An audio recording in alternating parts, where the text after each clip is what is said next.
আসসালামু আলাইকুম বন্ধুরা। আমার এই খামারে এখন বর্তমানে বাচ্চা আছে 520টা।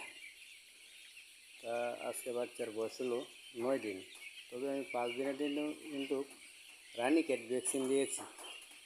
এখন বাচ্চার বয়স 9 দিন। এখন যা ওষুধ চলতেছে তা হলো প্রথমত থায়োবিন, তারপরে হলো লিভার টনিক, এরপরে দিচ্ছিল আমরা জিঙ্ক। এই 3টা ওষুধ কিন্তু 11 দিন পর্যন্ত এখন চলবে। 11 দিন পরে আমরা আবার দ্বিতীয় ভ্যাকসিন দিয়ে দেবো, দ্বিতীয় ভ্যাকসিন।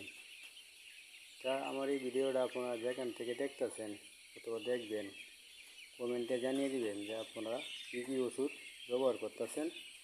আর আমার এই পেজটাকে ফলো দিবেন। আর এই ভিডিওটা কমেন্টে জানিয়ে দিবেন কী কী ওষুধ আপনারা ব্যবহার করতেছেন। পরবর্তী ভিডিও নিয়ে আসার জন্য কমেন্টে জানিয়ে দিবেন।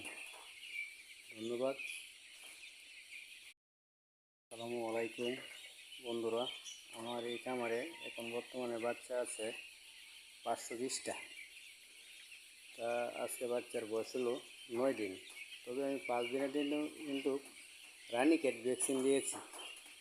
এখন বাচ্চার বয়স 9 দিন। এখন যা ওষুধ চলতেছে তা হলো প্রথমত থায়োবিন, তারপরে হলো লিভার টনিক, এরপরে দিচ্ছিল আমরা জিঙ্ক। এই 3টা ওষুধ কিন্তু 11 দিন পর্যন্ত এখন চলবে।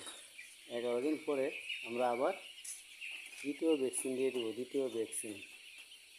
তা আমার এই ভিডিওটা আপনারা যেখান থেকে দেখতেছেন অথবা দেখবেন, কমেন্টে জানিয়ে দিবেন যে আপনারা কী কী ওষুধ ব্যবহার করতেছেন। আর আমার এই পেজটাকে ফলো দিবেন।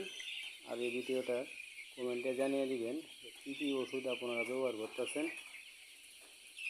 পরবর্তী ভিডিও নিয়ে আসার জন্য কমেন্টে জানিয়ে দিবেন। ধন্যবাদ।